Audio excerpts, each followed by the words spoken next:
RHS have been busy, and we show you how one is using mousetraps to power cars. We also have important information from Mr. Hill about your laptops. And as usually, lots of highlights around RHS. So sit back and enjoy because we are on the air.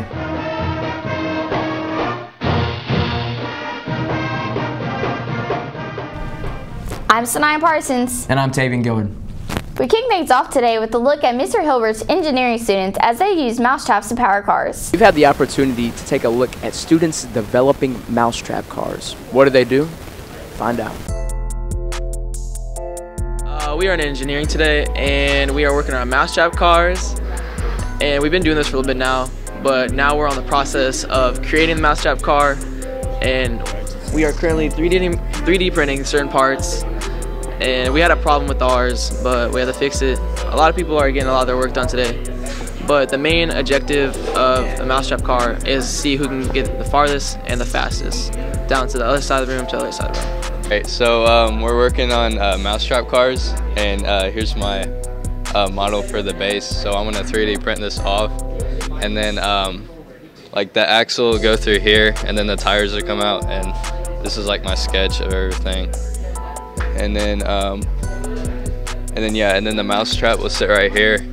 And then how it works basically is like there's a rod connected to the mousetrap, and when it snaps, it sets off the string, and then the string's tied around the axle, which then moves the wheels and then makes the mousetrap go forward. The mousetrap cars are kind of hard to do because you gotta make them light enough so the mousetrap can actually move the car, but you gotta make them sturdy enough, which you kind of need a little bit of weight to do that so that they don't fall over or they don't tear apart. And it's kind of hard to do that when you just have the mousetrap. So some people are 3D printing bases so that they have more length to put the mechanisms on and have the mechanism on the mousetrap pull the wheel or in the axle so that it moves. And what my group's doing is we're adding a little bit of length to the mousetrap, and that's what we're using as the base. And we're gonna put a pulley on there, so when the mechanism of the mousetrap moves, it'll pull in the pulley, which will pull the axle and move the car. Now hopefully that should work, but it might just break apart and die. If engineering is something that excites you, make sure you stop by your counselor and get more information on the PLTW engineering course. I'm Tavian Gillard from On the Air.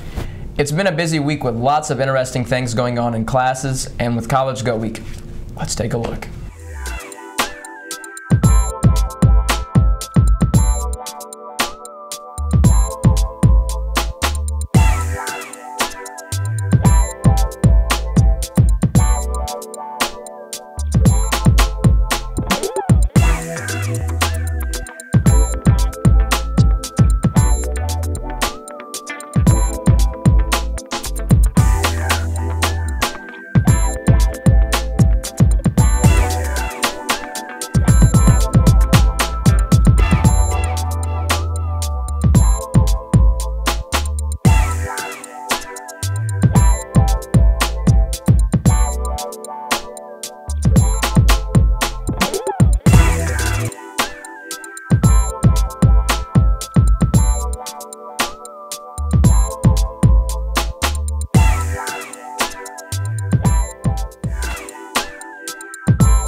Before we get to a few sports, here's Mr. Hill with some important reminders about your laptop.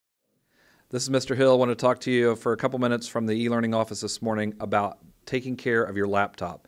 We've had a few broken screens recently. A couple reminders on that. Don't put pencils or earbuds on your laptop on the typing portion there. That would not be good because when you close it, boom, screen cracks. That's not good. Also, don't put anything extra in the pocket on the front like your calculator, because if stuff gets stacked on it, that puts too much pressure on it, cracks the screen. Also, don't put any papers behind the screen. It needs that room to flex. So keep that bag, just your laptop, just your charger, and you'll be good to go. Also, the weather's about to change, so be careful about leaving that in your car overnight. When the temperatures drop really low, it makes it really cold. You bring it in, it heats up, it sweats. Water's bad for electronics. Proxy servers, we're doing a much better job this year. Don't download anything that you're unsure of. Don't use a proxy server. It'll fill your computers full of viruses, and that's expensive and bad. You're doing a great job. Keep it up. Don't let those screens crack. Keep your laptop at a consistent temperature, and we'll be good to go. Thanks. Have a good day. Today in sports, we want to again congratulate the boys tennis team, girls golf team, and soccer team. Boys tennis won their first round game last night in the sectionals and will play again tonight on the Tierney course to defend their sectional championship. Girls soccer finished third in the NCC tournament last weekend and will open sectional play early next week. And girls golf is playing today in the first round of the state finals after a second place finish last weekend in the regionals. Good luck to them in boys tennis tonight. Good luck to everyone competing this weekend, including football, who traveled to Lafayette Jeff tonight. Now here are just a few highlights from last week's game and more.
That's the show. Make sure you join us again next Friday for more looks around RHS. For On the Air, I'm Sanaya Parsons. And I'm Tavian Gillard. Have a great weekend.